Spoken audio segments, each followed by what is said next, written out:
الحمدللہ وحدہ والصلاة والسلام علی من لا نبی بعدہ اما بعد فاعوذ باللہ من الشیطان الرجیم بسم اللہ الرحمن الرحیم۔ السلام علیکم ناظرین، صبح کی پرنور ساعتوں میں public news T V channel پر پروگرام صدائے قرآن لے کر ڈاکٹر محمد طاہر مصطفیٰ آپ کی خدمت میں حاضر۔ ناظرین کرام، جیسا کہ آپ جانتے ہیں اور میں ہر روز یاد دہانی کے طور پر بھی عرض کرتا ہوں کہ ہم پروگرام صدائے قرآن کو بالکل ابتدائی قرآن سے لے کر چلے تھے۔ ہم نے الحمد سے شروع کیا تھا اور کوئی بھی آیت، کوئی بھی لفظ ہم نے مس نہیں کیا، لفظاً لفظاً، حرفاً حرفاً، سبکن سبکن۔ آج ہمارا سفر پہنچا ہے سورہ بقرہ کی آیت نمبر 135 اور 136 تک۔ ناظرین کرام، یہ دو آیات آج ہمارا سبق ہیں۔ سب سے پہلے ہم ان آیات کی تلاوت سماعت کرتے ہیں امام حرمین شریفین قاری عبدالرحمن السدیس کی آواز میں۔ یہودی کہتے ہیں کہ یہودی ہو جاؤ تو ہدایت پاؤ گے، اور نصارہ کہتے ہیں کہ عیسائی ہو جاؤ تو ہدایت ملے گی۔ اے ہمارے حبیب، ان سے فرما دیں ہرگز نہیں، صرف اور صرف ابراہیم علیہ السلام کا طریقہ ہے جو ہدایت کی ضمانت ہے، اور وہ ہرگز مشرکوں میں سے نہیں تھے۔ اے اہل ایمان، آپ کہہ دو کہ ہم ایمان لائے اللہ پر اور اس ہدایت پر جو ہماری طرف نازل ہوئی ہے، اور جو ابراہیم، اسماعیل، اسحاق، یعقوب اور اولاد یعقوب کی طرف نازل ہوئی تھی، اور جو موسیٰ اور عیسیٰ کی طرف نازل ہوئی تھی، اور دوسرے تمام پیغمبروں کی طرف نازل ہوئی تھی۔ ان کے رب کی طرف سے دی گئی ہدایت ہی اصل ہدایت تھی۔ ہم ان میں سے کسی ایک کے درمیان کوئی بھی فرق نہیں کرتے، اور ہم اللہ کے تابع فرمان ہوئے۔ ناظرین کرام، آج کے سبق میں جو میں نے مفہوم آپ کے سامنے رکھا اور آپ نے تلاوت بھی سماعت فرمائی امام حرمین شریفین کی آواز میں، ناظرین کرام، اس میں ہم یہ مشاہدہ کرتے ہیں کہ یہودیوں کا دعویٰ یہ ہے کہ جب تک کوئی یہودی نہیں ہوگا اس کو ہدایت نہیں ملے گی، اور دوسری طرف نصارہ کا یہ دعویٰ ہے کہ جب تک کوئی عیسائیت کو اختیار نہیں کرے گا، مسیحیت کو اختیار نہیں کرے گا، وہ ہدایت پر نہیں ہوگا۔ حالانکہ ناظرین کرام، یہ تو بہت بعد کے مذاہب ہیں، بہت بعد کے ہیں۔ یہودیت کی تاریخ کا اگر ہم جائزہ لیں تو جن مذہبی افکار پر انہوں نے یہودیت کا ایک ڈھانچہ کھڑا کیا وہ تیسری یا چوتھی صدی عیسوی کا ہے، اور عیسائیت تو اس کے بھی بعد کی ہے۔ اگر ناظرین کرام ایک لمحے کے لیے ہم یہ مان بھی لیں کہ جو یہودی ہوگا وہی فلاح یافتہ ہوگا اور جو عیسائی ہوگا وہی فلاح یافتہ ہوگا، تو جیسے میں نے عرض کیا ہے یہ تو تیسری اور چوتھی صدی عیسوی کی باتیں ہیں، تو کیا اس سے پہلے کی انسانیت وہ پھر کیا گمراہی کے دائرے میں رہی؟ اگر ہم ایک لمحے کے لیے یہ مان لیں کہ یہودیت اور عیسائیت ہی حق پر ہیں، تو پھر پہلے کی انسانیت اس کو ہم کس زمرے میں ڈالیں گے، کس پلڑے میں ڈالیں گے؟ اور پھر ناظرین کرام، دوسری بات یہ ہے کہ کسی بھی ہدایت نامے کی جو بنیاد ہوا کرتی ہے وہ مذہبی افکار نہیں ہوا کرتے۔ ہمارا ہدایت نامہ دین اسلام ہے، اور اس کی جو بنیاد ہے، اس کا جو پورا سٹرکچر ہے وہ صرف مذہبی افکار پر نہیں ہے۔ ہاں، اس دین اسلام کی بنیاد مذہب ضرور ہے، اور مذہب کسے کہتے ہیں؟ مذہب کہتے ہیں کہ جو ہماری ایمانیات کا دائرہ کار ہے وہ ہمارا مذہب ہے۔ لیکن ناظرین کرام، ہم تو اپنے اسلام کو مذہب نہیں دین کہتے ہیں، اور مذہب اور دین میں فرق یہ ہوا کرتا ہے کہ مذہب دین کا حصہ ہوا کرتا ہے، اور دین پورے لائف چارٹر کو کہتے ہیں، پوری زندگی کے دستور العمل کو کہتے ہیں، جس میں مذہب بنیاد ہوتی ہے، اس کے بعد عبادت ہوتی ہے، اس کے بعد معیشت ہوتی ہے، اس کے بعد سیاست ہوتی ہے، اس کے بعد معاشرت ہوتی ہے، اخلاقیات ہوتے ہیں، عدل ہوتا ہے، احسان ہوتا ہے، اور اس میں پوری زندگی گزارنے کے ضابطے ہوتے ہیں، زاویے ہوتے ہیں۔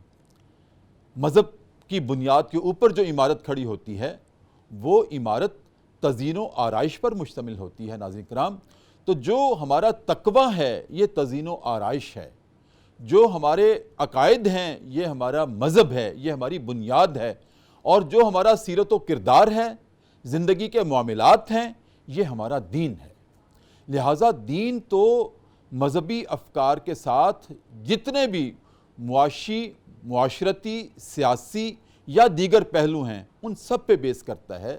لہٰذا یہ کہنا کہ صرف تم ہمارے مذہبی بنیادوں پر آ کر یہودیت اور عیسائیت کو قبول کر لو تو یہ بات قرین از قیاس نہیں ہے کہ یہی کامیابی کی ضمانت ہے۔ ناظرین کرام، آج کے سبق میں ہمارے لیے صدائے قرآن کیا ہے اس پہ ہم گفتگو کریں گے، اور گفتگو کرنے کے لیے آج پروگرام صدائے قرآن میں میری دائیں جانب اس پروگرام کے ناظرین کرام بہت نوجوان اسکالر ماشاءاللہ جو مفتی بھی ہیں، عالم بھی ہیں، اور ان کو اللہ رب العزت نے جوانی میں ہی علم کی جولانی عطا کی ہے، اور میری مراد ہے جناب مفتی حسان ادریس عبدالسلام۔ السلام علیکم ورحمۃ اللہ۔ جی وعلیکم السلام ورحمۃ اللہ۔ کیسے مفتی صاحب؟ بخیر و عافیت الحمدللہ، اللہ خوش آمدید، آپ تشریف لائے۔ بہت شکریہ۔ اور ناظرین کرام، میری بائیں جانب ایک مرتبہ پھر کل بھی ہمارے پروگرام میں شریک تھیں فیضیاب راحیل، ماشاءاللہ بہت سوز و گداز کے ساتھ جناب مظفر وارثی کی طرز میں آپ بارگاہ رسالت مآب صلی اللہ علیہ وآلہ وسلم میں نذرانہ عقیدت پیش کرتی ہیں۔ آج بھی ہماری مہمان ہیں۔ السلام علیکم ورحمۃ اللہ۔ وعلیکم السلام ورحمۃ اللہ۔ کیسی ہیں آپ فیضیہ؟ ٹھیک ہیں؟ الحمدللہ، شکر ہے۔ مفتی صاحب، مقدمہ آپ کے سامنے رکھا، جی آج جو آیات ہیں، اور سب سے پہلے تو ہمارے ناظرین کی رہنمائی آپ اس طرح سے کیجئے گا، آپ کیا سمجھتے ہیں یہ جو یہودیت کا، نصارہ کا دعویٰ ہے کہ جو ہمارے راستے پہ چلے گا ہدایت اسی کو ملے گی، میں نے عرض کیا ہے کہ پھر کیا پہلے کے لوگ گمراہی میں رہے، اور کیا ان کے بعد آنے والے وہ بھی کیا گمراہی پہ ہیں؟ اگر ہم ان کی بات مان لیں تو ایسا تو نہیں ہو سکتا کہ ایک انسانیت آدم علیہ السلام سے لے کر اور یہودیت تک جو رہی، اور جس کے سابقہ انبیاء سرخیل رہے، ان کے رہبر و رہنما رہے، اللہ کی طرف سے وحی آتی رہی ان کی ہدایت کے لیے، تو کیا وہ گمراہی کے راستے پہ تھے؟ کیسے ہم یہود و نصارہ کے اس دعوے کا رد کریں گے؟ بہت شکریہ ڈاکٹر صاحب، جزاکم اللہ خیر۔ آپ نے اتنا شاندار پروگرام رکھا ماشاءاللہ۔ آپ ماشاءاللہ سورہ الحمد سے شروع ہوئے، اور الحمدللہ آج ہم سورہ بقرہ پارے کا کی اختتام ہونے لگا۔ ہاں جی، پارے کا اختتام ہونے لگا ہے، اور ایک آج ہے 135 اور 136، اور ماشاءاللہ اب ہم دوسرے پارے کی طرف آگے بڑھنے جا رہے ہیں۔ یہ بہت بڑی سعادت ہے، یہ 6 بر اعظموں میں آپ کا یہ پروگرام دیکھا جا رہا ہے الحمدللہ، اور کافی لوگوں سے الحمدللہ ڈسکس ہوتی ہے الحمدللہ، کئی اسکالرس کو آپ بلاتے ہیں، اور مختلف جو ہے وہ ذوق کے علماء آپ کے ہاں تشریف لاتے ہیں، اور ماشاءاللہ زبردست طریقے سے قرآن مجید بیان کرتے ہیں، تو نیا پن سیکھنے کو ملتا ہے الحمدللہ، نئی سے نئی ڈائمنشن سامنے آتی ہے۔ اور سب سے بڑی بات، ابھی تک کوئی انقطاع نہیں آئے گا، آگے بھی اللہ تعالیٰ چلائے، اللہ تعالیٰ ہماری زندگی اسی میں ختم کرے، اسی میں فنا کریں، یہی دعا ہے۔ بالکل صحیح، اور اللہ صحت کے ساتھ زندگی دے اور اس کو ہم والناس تک لے کے بالکل الحمدللہ۔ تو اقبال کا شعر ہے نا کہ چوں بجا دررف کے جہاں دیگر شود، جہاں دیگر شود جہاں دیگر شود، جب یہ انسان قرآن کے دل میں اترتا ہے، انسان کا جہاں بدلتا ہے۔ اقبال کہتے ہیں جہاں نہیں بدلتا بلکہ جہاں بدل دیتا ہے۔ بالکل۔ تو جتنے بھی لوگ ہیں الحمدللہ، اور یہ دعا مفتی صاحب آپ کے لیے بھی ہے، اللہ آپ کو صحت کے ساتھ زندگی دے، اس پروگرام میں آ کے ہماری رہنمائی کرتے رہیں ہمارے ناظرین کی، اللہ مجھے بھی صحت اور زندگی دے، اور جو کیمرے کے پیچھے ہیں، اوہ زبردست، ان کے لیے باقاعدہ ایک شعر علامہ اقبال کا، تو بچا بچا کر نہ رکھی سے، پی سی آر میں ہیں، ایم سی آر میں ہیں، کنٹرول روم میں ہیں، میرے پروڈیوسر ہیں، میرے کیمرہ مین ہیں، سارا جو ٹیکنیکل سٹاف ہے، سب کے لیے اس قرآن کے ایک ایک حرف کے بدلے، اور جو بارگاہ رسالت مآب میں نذرانہ عقیدت پیش کرنے کے لیے ماشاءاللہ ثنا خان آتے ہیں، اور میری بہن آج تشریف لائی ہیں، ان کے لیے بھی ڈھیروں دعائیں، آپ کے لیے بھی۔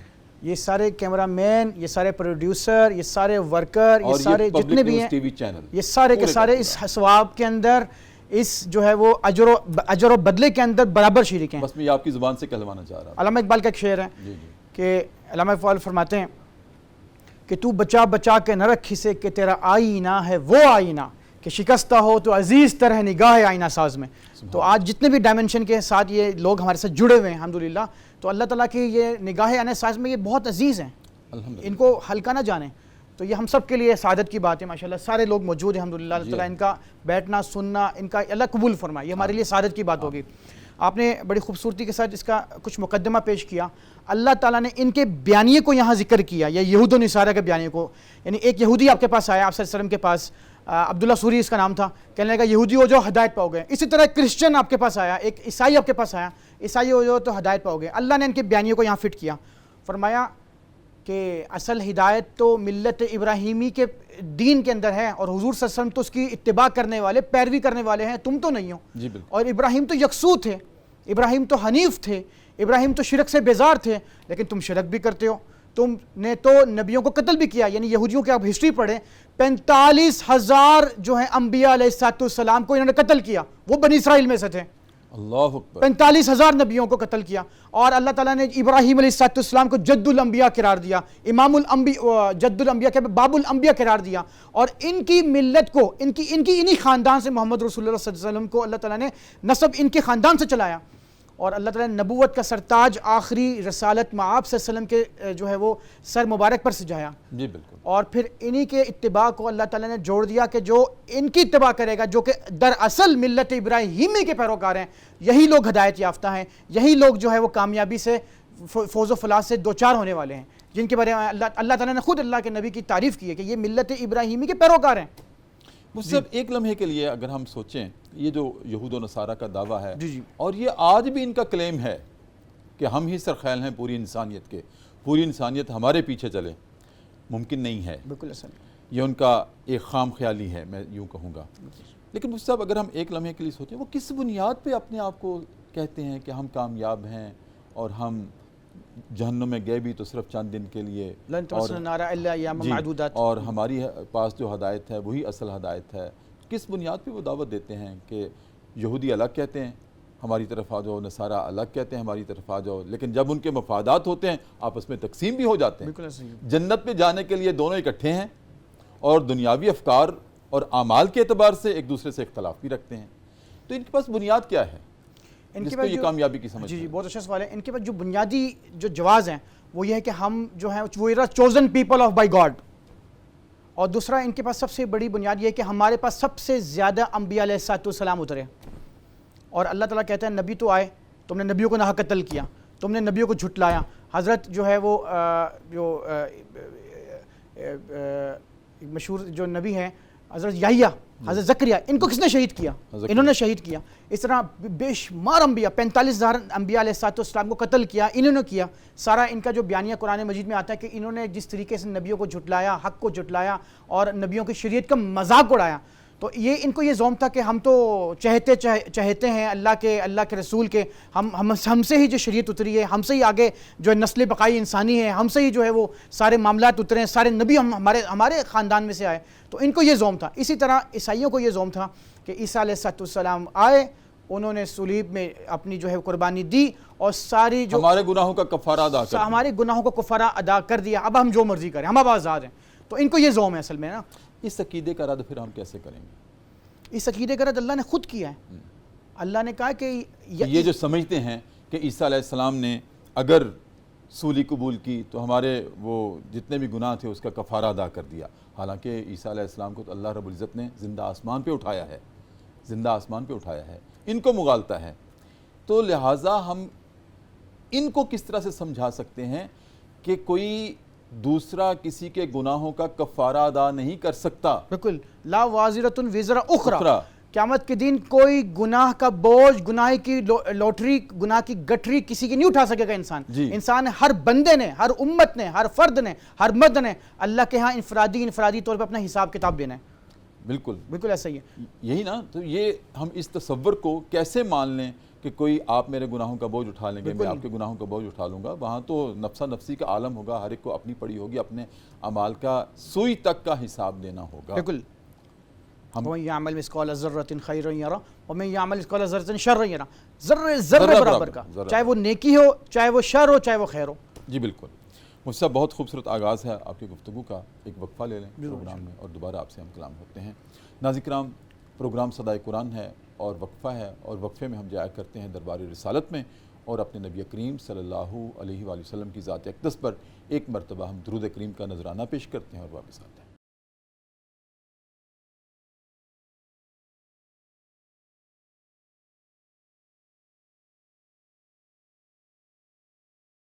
وقفے کے بعد ناظرین کرام دوبارہ آپ کی خدمت میں حاضر۔ Public news T V channel ہے، ہمارا پروگرام ہے صدائے قرآن، اور آج ہمارا سبق ہے سورہ بقرہ کی آیت نمبر 135 اور 136، جس میں ناظرین کرام یہود و نصارہ دعویٰ کرتے ہیں کہ جو ہمارے فکر کو اپنا لے گا، ہمارے مذہب کو اپنا لے گا، وہی ہدایت یافتہ ہوگا، لیکن اللہ رب العزت کی طرف سے جواب یہ ہے کہ نہیں، اصل ہدایت وہ ہے جو ہم نے ابراہیم علیہ السلام کو دی تھی، یعنی کہ ملت ابراہیم۔ مفتی صاحب، قرآن کریم اس کی بڑی زور سے شہادت دیتا ہے کہ اصل ہدایت، اصل راستہ وہی ہے جو ابراہیم علیہ السلام کا تھا، اور اس کو جو ایک ٹرم دی ہے قرآن نے وہ ہے ملت ابراہیمی۔ ہمارے ناظرین کی رہنمائی کے لیے فرما دیں کہ ملت ابراہیمی سے مراد کیا ہے؟ دین الگ سے بیان کیا گیا ہے، ان الدین عند اللہ الاسلام۔ دین اسلام کا اور ملت ابراہیمی کا آپس میں کیا تعلق، کیا ربط بنتا ہے؟ ارشاد فرمائیں۔ بہت خوبصورت سوال ہے ڈاکٹر صاحب آپ کا۔ میں ابراہیم علیہ السلام کو پہلے تعارف کرانا چاہتا ہوں جی۔ اللہ کے نبی صلی اللہ علیہ وسلم کی زبانی۔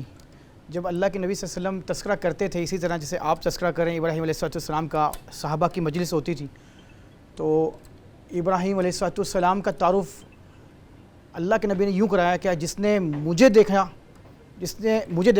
اس نے ابراہیم کو دیکھ لیا۔ میری شباہت ابراہیم سے ملتی ہے، اور عیسیٰ کی شباہت حضرت ان سے ملتی ہے، حضرت موسیٰ علیہ السلام سے۔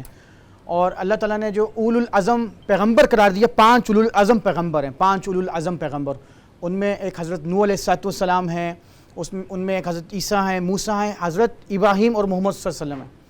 اچھا، جو ملت ابراہیمی کا جو آپ نے سوال پوچھا وہ یہ ہے کہ ابراہیم علیہ السلام کون تھے؟ جب ابراہیم کا تذکرہ آتا ہے نا قرآن مجید میں، اب قرآن مجید کا تذکرہ ہم پہلے پڑھتے ہیں، قرآن مجید میں جب بھی ابراہیم کا تذکرہ ہے اللہ نے سب نبیوں پہ سلام بھیجا، ان پر سلام، ان پر سلام، ان پر سلام۔ جب ابراہیم علیہ السلام کا تذکرہ آتا ہے تو اللہ تعالیٰ ایک جملہ بولتے ہیں، سلام علی یا ابراہیم، سلوٹ یو ابراہیم۔ اور قرآن مجید میں 69 مرتبہ ابراہیم علیہ السلام کا ذکر آیا، اور ان کے نام سے پوری سورت اللہ نے نازل کی، سورہ ابراہیم۔ اچھا، اب آ جائے ابراہیم ملت کے حوالے سے۔ یہ ملت ابراہیمی کو اللہ تعالیٰ نے ایک معیار بنا دیا، اور یہودی اور عیسائی اور اسی طرح مشرکین مکہ بھی یہ دعویٰ کرتے تھے کہ ہم جو ہے نا ملت ابراہیمی کے پیروکار ہیں۔ وہ مہمان نواز تھے، ختنے بھی کیا کرتے تھے، مختلف طریقوں سے جو ہے معاملات کیا کرتے تھے، کہتے تھے کہ ہم ابراہیم علیہ السلام کے طریقے پر ہیں، لیکن شرک بھی کرتے تھے۔ تو ملت ابراہیمی سے مراد، ملت کہتے ہیں مذہب، شریعت، راستہ، منزل، اور حنیف کہتے ہیں یکسو، مستقیم، استقامت، یعنی ایسا وہ بندہ، ایسا وہ شخص جو شرک سے بیزار تھا۔ حنیف کی ضد کیا ہے؟ حنیف یعنی اس کا جو شرک، اس کی جو ہے وہ ضد ہے، یہ باطل اس کی ضد ہے۔ اور اللہ تعالیٰ نے یہ معیار بنا دیا کہ محمد رسول اللہ صلی اللہ علیہ وسلم تمہارے درمیان جو موجود ہیں یہ ملت ابراہیمی کے حقیقی پیروکار ہیں۔ کیسے؟ ایسے کہ ابراہیم علیہ السلام نے کیا کام کیے؟ باطل حکمران کی، جابر اور فاسق حاکم وقت کی آنکھوں میں آنکھیں ڈال کے بات کی۔ یہ معیار نمرود کی، وقت کا بادشاہ، شرک کا ابطال کیا، 360 بتوں کو پاش کیے۔ کس نے کیا؟ ابراہیم نے۔ یہ ابراہیم، یہ یکسو ملت ابراہیم کے پیروکار، ہمیں کہا گیا کہ تمہیں اس کی فالو کرنا ہے۔ اور ایک اور بات، جب قربانی کی باری آئی تو اپنی بیوی بچوں کو اللہ کے حکم پر ایک بار بھی نہیں سوچا، ایک لمحے کے لیے نہیں سوچا، بیابان جنگل میں ویران میں چھوڑ دیا۔ یہ ابراہیم علیہ السلام یکسو۔ اور جب اللہ تعالیٰ نے قربانی مانگی، اللہ قربانی مانگتا نہیں لیتا ہے، قربانی مانگتا ہے، لیتا نہیں مانگتا ہے، ڈیمانڈ کرتا ہے۔ تو ابراہیم علیہ السلام نے قربانی کے وہ مدارج، وہ چیزیں اپنائی کہ جس کا بندہ تصور نہیں کر سکتا۔ پھر اللہ تعالیٰ نے ان کو کہا کہ اب ہم تجھے تیرا نام قیامت تک چلائیں گے۔ ہم جب درود پڑھتے ہیں تو ابراہیم علیہ السلام کا تذکرہ آتا ہے۔ ملت ابراہیم کیا مطلب؟ کہ اپنے کاز میں ایسا پکا تھا، یکسو تھا، ادھر بالکل بھی نہیں، شعوری ایمان کے ساتھ، حقیقی ایمان اس کے اندر لازم و ملزوم تھا، جاں گزی تھا، اور محمد رسول اللہ صلی اللہ علیہ وسلم اسی کے پیروکار ہیں۔ مفتی صاحب، یہاں میرا ایک سوال ہے، جی، اپنے ناظرین کو سامنے رکھ کے یہ میں سوال کرنے لگا ہوں کہ آپ نے فرمایا کہ محمد رسول اللہ صلی اللہ علیہ وآلہ وسلم، ہمارے ماں باپ آپ پہ قربان، آمین، بالکل۔ اچھا، وہ آپ کے پیروکار ہونے کی آج ایک تمثیل ہے، استعارہ ہیں بے شک، ملت ابراہیمی کا. کوئی شک نہیں، لا شک فیہا. بالکل ملت ابراہیمی کا استعارہ ہیں. کیا درمیان کے باقی تمام انبیاء انہوں نے ملت ابراہیمی کیا تھی؟ اللہ کی توحید تھی اور اللہ کی طرف یکسو ہو جانا تھا اپنے زندگی کے تمام معاملات میں. تو کیا باقی انبیاء اس طرح سے ابراہیم علیہ السلام کا عکس نہیں تھے؟ ان کے افکار کا، ان کے فکر کا، ان کے عمل کا. بالکل تھے. آپ یہاں سے اندازہ لگائیں جی کہ ابراہیم علیہ السلام وہ درخت تھے، وہ شجر ہاتھ درخت تھے. عیسائیت بھی ان سے پھوٹی، یہودیت پہ ان سے پھوٹی، محمد رسول اللہ صلی اللہ علیہ وسلم. یعنی یہ وہ عظیم انسان تھے کہ اللہ تعالیٰ نے جس نے بھی انبیاء علیہ السلام بنی اسرائیل سے آئے، سارے انہی سے تو آئے، اور انبیاء علیہ السلام انہی کے فالوور تھے، انہی کو پیروکار تھے. آپ نے وہ گزشتہ آیت پڑھی ہوگی سورہ بقرہ میں کہ جب حضرت یعقوب پر ایک موت کا وقت طاری ہوا تو بچوں کو پوچھا، اس وقت بھی بچوں کی توحید کی فکر تھی. کہا کس کی پیروی کرو گے؟ ہم اس کی پیروی کریں گے جس کو ہم نے پایا، ہمارے آباء و اجداد، ہمارے باء و اجداد اسحاق، ہمارے باء و اجداد ابراہیم. یہ سارے کے سارے انبیاء علیہ السلام تو پیروکاری ابراہیم کے تھے. تو اللہ تعالیٰ نے نام کیا رکھا؟ امام جد الانبیاء، باب الانبیاء. امام الانبیاء تو محمد رسول اللہ قرار دیا، جد الانبیاء. اور پھر اللہ تعالیٰ نے کیا لقب دیا؟ جب اتنی قربانی دی، اللہ نے کہا خلیل اللہ، یہ میرا دوست ہے. یہ خلت یعنی اتنی محبت، اتنی دوستی کہ ہر قربانی، ہر بات کو وفا کیا اس نے. اور پھر ان کو ہی معیار تمام انبیاء نے بنایا اور اللہ تعالیٰ نے ان کی مثال بیان کی. پھر ہم یوں کہہ سکتے ہیں مفتی صاحب اس طرح سے آسان الفاظ میں ناظرین کے لیے کہ جو ابراہیم علیہ السلام تھے نا، وہ گلشن حنیفیت کے بیج تھے. سبحان اللہ، خوبصورت الفاظ استعمال کیا آپ نے. گلشن حنیفیت کا بیج تھے، اس بیج سے تمام گلشن آباد ہوا، تمام گلشن آباد ہوا. بالکل ایسا ہی ہے، جس میں کہ تمام انبیاء آتے ہیں. بالکل ایسا ہی ہے. بنی اسرائیل کے بھی تمام انبیاء آتے ہیں، اسماعیل علیہ السلام بھی آتے ہیں اور محمد الرسول اللہ بھی آتے ہیں. بالکل ایسا ہی ہے. یہ ابراہیم علیہ السلام حنیفیت کا بیج تھے، پھر اس سے تمام پھول کھلے تمام انبیاء کی صورت میں، اور ان تمام پھولوں میں، تمام گلشن میں، تمام گلستان میں ایک گلاب کا پھول محمد رسول اللہ. سبحان اللہ، بہت خوبصورت بات کی آپ نے، بہت خوبصورت تمثیل بیان کی آپ نے. یہ سلسلہ چلتا چلتا چلتا آیا، محمد رسول اللہ صلی اللہ علیہ وسلم ہم تک آ کے رکا. اس لیے اس کو ٹائٹل کے طور پر کہتے ہیں دین ابراہیمی یا ملت ابراہیمی کے بیج وہ ہیں. بیج وہ ہیں. دیکھیں ہر معاملے میں قربانی دی، ہر معاملے میں، ہر ہجرت کی انہوں نے. اور تمام انبیاء انہی کے پیروکار تھے، انہی کا عکس تھے. کوئی شک نہیں. وہی توحید تھی، وہی معاملات زندگی تھے جو اللہ تعالیٰ چاہتا ہے ہم سے، جس کی مثال اور جس کی فدائیت ابراہیم علیہ السلام نے امتوں کے سامنے پیش کی. کوئی شک نہیں، کوئی شک نہیں. بالکل ایسا ہی ہے. اس لیے ان کو معیار بنایا، ملت ابراہیمی کی تم پیروی کرو. اور محمد رسول اللہ صلی اللہ علیہ وسلم ان کے پیروکار تھے. نہ یہودی ہیں نہ عیسائی ہیں. محمد رسول اللہ صلی اللہ علیہ وسلم کی تعریف کی ہے قرآن مجید میں. جی. اچھا، اب سوال یہ پیدا ہوتا ہے کہ ابراہیم علیہ السلام، جیسے ہم نے الحمدللہ بڑی آسان فہم زبان میں ناظرین کے سامنے یہ بات رکھ دی کہ بیج وہ ہیں اس گلشن کا، اور تمام انبیاء اس کے پھول ہیں. ایگزیکٹلی. اور محمد رسول اللہ اس میں گلاب کا پھول. گلاب کا پھول اور شجر ہائے درخت ہے، یہ امت محمدیہ صلی اللہ علیہ وسلم. اچھا، اب سوال یہ پیدا ہوتا ہے کہ اس معیار کا جو گلشن آباد ہوا، اس کا بیج ابراہیم علیہ السلام تھے. اب نوح علیہ السلام کو اور آدم علیہ السلام کو ہم کہاں رکھیں گے؟ کیا بات ہے ڈاکٹر صاحب آپ کی. آپ نے ظاہری بات ہے ابراہیم سے ڈائریکٹ وہ پیچھے ہماری وہ ہسٹری تک لے گئے. دیکھیں اللہ تعالیٰ نے سب سے پہلے جس شخص کو بنایا وہ تھے آدم علیہ السلام. صحیح. آدم علیہ السلام پہلے شخص تھے، نبی تھے، لیکن بعض نبیوں سے اللہ تعالیٰ نے دعوت کا کام نہیں لیا. اس میں سب سے بڑی مثال حضرت آدم علیہ السلام کی، کیونکہ اللہ تعالیٰ نے ان سے نسل چلانی تھی. جی بالکل. تو پہلے انسان وہ تھے، ان کی اولاد سے اللہ نے دعوت کا کام لیا. اس میں سب سے بڑی مثال حضرت شیس علیہ السلام. اچھا، اس کے بعد پھر قومیں آباد ہوئیں، تہذیبیں بنی. پھر اس کے بعد ان کی ایسی شرارت نفس تھی، انہوں نے وقت کے انبیاء کو تنگ کیا. اللہ تعالیٰ نے زمین و آسمان میں ایسی بارش برسائی کہ سب کچھ تباہ کر دیا. پھر اس کے بعد دیکھیں حضرت آدم اور حضرت نوح کے درمیان ایک نبی تھے جن کا نام تھا حضرت ادریس علیہ السلام، اور وہ پیشے کے لحاظ سے درزی تھے، ان کو اللہ تعالیٰ نے اوپر اٹھا لیا. ٹھیک ہے نا. اس کے بعد اللہ تعالیٰ نے پوری قوم کو تباہ کر دیا. اس کے بعد پیدا ہوئے حضرت نوح علیہ السلام. نوح علیہ السلام کو کہتے ہیں آدم ثانی. رائٹ. آدم ثانی سے اللہ تعالیٰ نے نسل چلائی. پھر آپ کو پتہ ہے بڑے بڑے ان کی جو اولاد تھی حام سام یافس, اسی کو ہم معیار بناتے ہیں کہ ان سے آگے اللہ تعالیٰ نے اولاد پھوٹی, ان سے آگے تہذیب پھوٹی, ان سے آگے جو ہے اللہ تعالیٰ نے مختلف ملت قوم انبیاء آباد کیے. اس کے بعد پھر یہیں سے پھر ایک بابل کے جو ہے حضرت ابراہیم علیہ السلام پیدا ہوئے. انہوں نے غور و فکر کیا کائنات میں. پھر اسی طرح پھر جو ہے وہ ہندوستان کی تہذیب کا بھی آغاز ہوا, پھر مصری تہذیب کا بھی آغاز ہوا. پھر ابراہیم علیہ السلام سے پہلے جو انبیاء علیہ السلام آئے, یہ ایک لحاظ سے اگر دیکھا جائے تو اللہ تعالیٰ نے ایک لحاظ سے پوری جو ہے نا وہ فنا کر دی تھی. اسی سے پہلے ایک قوم عاد و سمود آئے جو طاقت کے لحاظ سے بھی بڑے تھے, قد کاٹ کے بھی لحاظ سے بڑے تھے, لوہا کو پگھلا دیتے تھے, تراشتے تھے مکانات. لیکن اللہ تعالیٰ نے جو ملت ابراہیمی کو جہاں معیار بنایا وہاں قد کاٹ چیزیں معیار سب ملت ابراہیمی کو فوکس کیا, کیونکہ اب ہمارا جو بیسیکلی ہم انہی کے پیروکار ہیں. تو ہم دیکھا جائے تو ہماری شباہت, ہماری شکل, ہماری صورت ایک لحاظ سے ابراہیم علیہ السلام کی قوم سے ملتی ہے. اسی طرح سے حضرت ابراہیم سے آگے چلتی گئی حضرت عیسیٰ علیہ السلام, اور اس سے پہلے مصر میں جو بیچا گیا حضرت یوسف علیہ السلام کو, اس سے پہلے یہ ساری کہاں آباد تھی حضرت ابراہیم کے پیروکار, کہاں آباد تھے؟ فلسطین میں آباد تھے.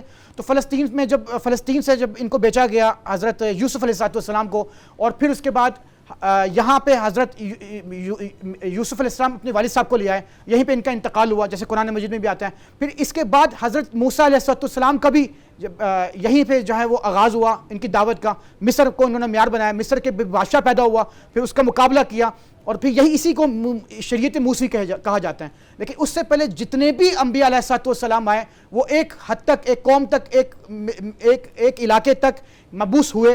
اللہ تعالیٰ نے ان کو پیدا کیا, ان کی قوم نے نافرمانی کی, فنا کر دیا. اب جو اللہ تعالیٰ نے نسل چلائی ہے, محمد رسول اللہ صلی اللہ علیہ وسلم خود حضرت ابراہیم کی نسل سے ہیں. جی بالکل, ٹھیک ہے. تو یہ جو معیار جو دعوت کا سارا بنایا وہ حضرت ابراہیم سے اللہ تعالیٰ نے چلایا. دعوت کا معیار ابراہیم علیہ السلام سے. بالکل ایسا ہی ہے. مجھ صاحب ایک اور وقفہ ہے پروگرام میں, آپ کی اجازت سے. ناظرین کرام, وقفہ ہے دوبارہ پروگرام صدائے قرآن میں, اور ہم ایک مرتبہ پھر چلتے ہیں اپنے نبی کریم صلی اللہ علیہ وآلہ وسلم کی بارگاہ میں, اور درود کریم کا نذرانہ پیش کرتے ہیں اور واپس آتے ہیں.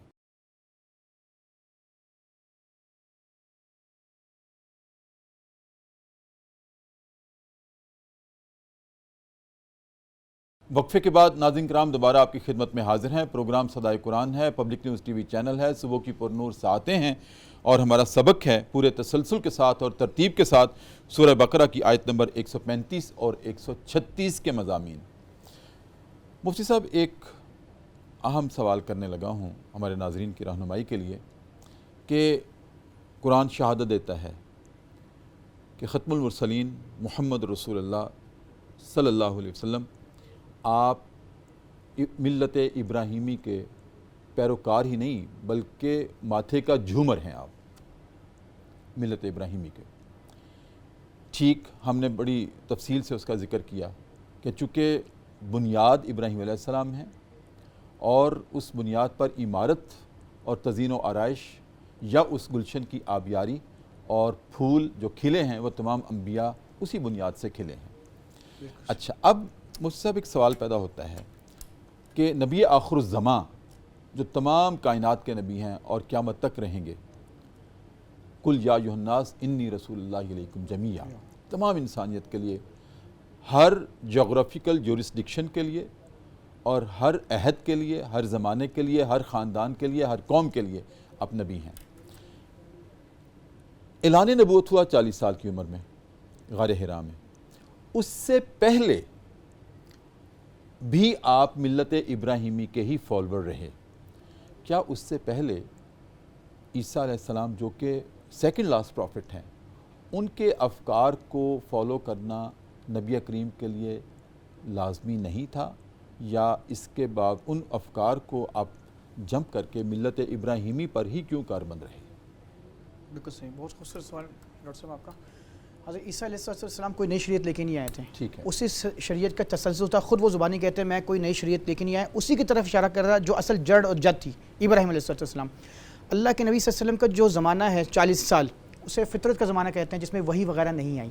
نبی بائی برتھ نبی ہوتا ہے, اعلان اللہ کے حکم پہ کرتے ہیں. ایک بات, اب اللہ کے نبی صلی اللہ علیہ وسلم فطرتاً دین حنیف تھے, ملت ابراہیم کے پیروکار تھے. کیوں کہ دین ابراہیم کا مطلب یہ ہے، ملت ابراہیمی کا مطلب یہ ہے کہ ملت ابراہیمی کو اس طرح فالو کرنا جس طرح ابراہیم نے خود کیا، یعنی شرک نہیں کیا، اس طرح کسی بت کے آگے جھکے نہیں، اسی طرح سے. اور اس وقت مسیحیت تو خود تسلیث کا شکار ہو تسلیحت کا شکار ہوگی، ایک میں تین، تین میں ایک، یعنی 1/3 3/1 اس میں ان کا شکار ہو گئی، اور وہ بالکل شریعت کا عیسیٰ علیہ السلام کو اللہ کا بیٹا قرار دے دیا، اور خدا کو باپ قرار دیا. بالکل ایسا ہی ہے، ترمیم کر دی شریعت کے اندر، تحریف کر دی شریعت کے اندر. جی نعوذ باللہ. جی اور اس طرح سے وہ بہت سارے ان کے ہاں مسائل پیدا ہوئے کہ وہ اصل اپنی شریعت اصل شکل میں وہ شریعت نہیں رہی، لیکن چونکہ اصل وہی تھی ملت ابراہیمی، رسول اللہ اس لیے ملت ابراہیمی پر ہی کاربند رہے. اور دوسرا یہ بھی اس کا جواز ہے، جسٹیفیکیشن ہے کہ چونکہ نبی بائی برتھ نبی ہوتا ہے، پیدائشی نبی ہوتا ہے، لہٰذا ایک نبی دوسرے نبی کو نہیں اس کی شریعت کو فالو نہیں کر سکتا تھا، کیونکہ آپ نے خود صاحب شریعت ہونا ہے. بہت عمدہ. ڈاکٹر صاحب میں اس میں مزید ایک اضافہ کروں گا، بڑی سینسٹیو سوال ہے یہ کہ جن لوگوں نے اللہ کے نبی صلی اللہ علیہ وسلم کا دور نبوت اعلان والا نہیں دیکھا، اس سے پہلے فوت ہو گئے، اگر وہ شریعت ابراہیمی، ملت ابراہیمی کے پیروکار رہے، یعنی اس میں بھی انہوں نے شرک نہیں کیا، تو وہ پکے جنتی ہیں. صحیح. مفتی صاحب آپ کی آمد کا پروگرام میں بہت شکریہ، آپ مستقل حصہ ہیں، ہمیں بڑی راحت ہوتی ہے. اور جو ماشاءاللہ اللہ نے آپ کو جوانی میں جولانی عطا کی ہے علم کی، یہ پروگرام صدائے قرآن کا سرمایہ. میں آپ سب کا شکر گزار ہوں. میں میرے پاس الفاظ نہیں، شکریہ کہ آپ مدعو فرماتے ہیں. اللہ جزائے خیر عطا فرمائے. ناظرین کرام، بہت اہم آج کا موضوع تھا. اب وقت ہوا ہے ذکر صاحب قرآن کا پروگرام صدائے قرآن میں. ناظرین کرام، دعوت حق کے آغاز کے دن ہے کہ نبی کریم صلی اللہ علیہ وآلہ وسلم ایک دن حضرت ابوبکر صدیق رضی اللہ تعالیٰ عنہ کے ساتھ چہل قدمی کر رہے تھے، اور کرتے کرتے ذرا مکہ سے دور وادیوں میں آپ نکل گئے. شدید پیاس لگی، اور اس پیاس کی کیفیت میں دیکھتے ہیں کہ سامنے سے ایک چرواہا آ رہا ہے جو اپنی بکریوں کو چروا رہا ہے.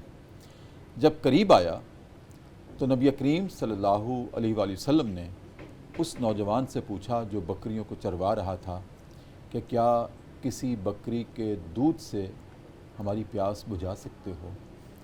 تو اس نوجوان نے انکار کر دیا کہ نہیں، یہ بکریاں ایک اس کا مالک جو ہے عقبہ بن ابی معیط ہے جو مشرک تھا، اس کی ہیں، لہٰذا اگر میں کسی ایک بکری کا دودھ پلا کر آپ کی پیاس بجھاؤں گا تو یہ امانت میں خیانت ہوگی. نبی کریم صلی اللہ علیہ وسلم نے اس جواب کو سنا تو اطمینان محسوس کیا کہ کیسا نوجوان ہے جس کو اتنا خیال ہے کہ امانت میں خیانت ہوگی. اس کے بعد نبی کریم صلی اللہ علیہ وسلم نے ناظرین کرام اس نوجوان سے کہا کہ اچھا کوئی ایسی بکری ہے کہ جس کے دودھ کے تھنوں میں دودھ سوکھا ہوا ہو، دودھ نہ آ رہا ہو؟ چلیں جن تھنوں میں دودھ ہے وہ تو امانت ہے، اور جن میں دودھ ہے ہی نہیں تو وہ اگر لے آؤ. تو نوجوان کہنے لگا ہاں اس ریوڑ میں ایک بکری ایسی ہے کہ جس کے تھنوں میں دودھ سوکھا ہوا ہے، دودھ نہیں ہے. آپ نے کہا وہی لے آؤ. جب وہ نوجوان لے آیا تو آپ نے ناظرین کرام اپنے مبارک ہاتھ اس کے تھنوں پہ رکھے تو یکدم وہ دودھ سے بھر گئے، اس بکری کے تھن دودھ سے بھر گئے. اور پھر آپ نے وہ یہ حسی معجزہ ہے نبی کریم صلی اللہ علیہ وسلم کے ہاتھ کا کہ جب وہ دودھ بھر گیا تو آپ نے دودھ دوہا اور خوب اپنی پیاس بجھائی. تینوں نے بلکہ اپنی پیاس بجھائی، آپ نے بھی، حضرت ابوبکر صدیق رضی اللہ تعالیٰ عنہ نے بھی، اور اس نوجوان نے بھی. ناظرین کرام، یہ ایک یوں سمجھیے کہ نبی کریم صلی اللہ علیہ وسلم کی جو حسی معجزات ہیں جن کو ہم محسوس کر سکتے ہیں، ان میں سے یہ ایک ہے کہ آپ کے ہاتھ لگنے کی دیر تھی تو دودھ بھر جاتا ہے. کبھی کنواں خشک ہوتا ہے تو آپ اپنا لعاب دہن پھینکتے ہیں تو پانی اوپر آ جاتا ہے. اور ناظرین کرام، یہ جو نوجوان تھا نا جو ریوڑ کو چرا رہا تھا، یہ عبداللہ بن مسعود رضی اللہ تعالیٰ عنہ تھے جو بعد میں ایمان لے آئے. اور جب ایمان لے آئے تو پھر نبی کے ساتھ اتنی اطاعت کی وارفتگی تھی کہ ایک مرتبہ نبی کریم صلی اللہ علیہ وسلم مسجد میں خطبہ ارشاد فرما رہے تھے اور خطبہ ارشاد فرماتے ہوئے مسجد میں کسی شخص کو کھڑے ہوئے دیکھا تو آپ نے خطبے میں اس شخص کی طرف اشارہ کرتے ہوئے کہا اجلسو اجلسو، بیٹھ جاؤ بیٹھ جاؤ۔ تو کہیں عبداللہ بن مسعود رضی اللہ تعالیٰ عنہ باہر ابھی مسجد میں آ رہے تھے، مسجد کی طرف آ رہے تھے، باہر ہی آپ کے کان میں یہ آواز پڑ گئی کہ نبی کریم صلی اللہ علیہ وآلہ وسلم نے ارشاد فرمایا ہے اجلسو اجلسو، بیٹھ جاؤ۔ تو عبداللہ بن مسعود رضی اللہ تعالیٰ عنہ وہیں بیٹھ گئے، مسجد کے باہر ہی بیٹھ گئے۔ کسی نے پوچھا کہ عبداللہ بن مسعود یہیں کیوں بیٹھ گئے، مسجد تو چند قدم آگے ہیں؟ کہا کہ میرے کانوں میں رسول اللہ کی آواز پڑ گئی ہے کہ بیٹھ جاؤ، میں بیٹھ گیا۔ کہا انہوں نے تو اندر والوں کو کہا ہے۔ تو آپ نے کہا مجھے کیا معلوم کہ اندر والوں کو کہا ہے، ہو سکتا ہے مجھے بھی کہا ہو، کیونکہ میرے کانوں میں آواز پڑ گئی ہے، اطاعت کا عالم یہ ہے۔ تو کسی نے کہا نہیں، اندر جا کے بیٹھ جاتے۔ کہا کہ میں نے نہیں مناسب سمجھا کہ یہ چند ساعتیں بھی، چند سیکنڈ بھی نبی کی اطاعت کے بغیر گزر جائیں، میں اس لیے یہیں بیٹھ گیا۔ ناظرین کرام، یہ ہوتی ہے محبت اور یہ ہوتی ہے اطاعت۔ اسی کے ساتھ ہی آج پروگرام صدائے قرآن ہم ختم کرتے ہیں۔ ناظرین کرام، اپنے میزبان ڈاکٹر محمد طاہر مصطفیٰ کو اجازت دیجیے، اپنا بہت خیال رکھیے، اور اب میں درخواست کروں گا فیض یاب راحیل سے کہ وہ اپنی خوبصورت آواز میں سوز و گداز کے ساتھ نبی کریم صلی اللہ علیہ وآلہ وسلم کی بارگاہ میں نذرانہ عقیدت پیش کریں۔ زمین و زمان تمہارے لیے، مکین و مکان تمہارے لیے، چنین و چنا تمہارے لیے، بنے دو جہاں تمہارے لیے، یہ شمس و قمر، یہ شام و سحر، یہ برگ و شجر، یہ باغ و ثمر، یہ شمس و قمر، یہ شام و سحر، یہ برگ و شجر، یہ باغ و ثمر، یہ تیغ و سپر، یہ تاج و کمر، یہ حکم روا تمہارے لیے، دہن میں زبان تمہارے لیے، بدن میں ہے جان تمہارے لیے، دہن میں زبان تمہارے لیے، بدن میں ہے جان تمہارے لیے، ہم آئے یہاں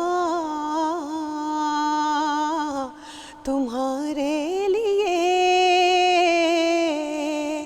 اٹھیں بھی وہاں تمہارے لیے، زمین و زمان تمہارے لیے، مکین و مکان تمہارے لیے، چنین و چنا تمہارے لیے،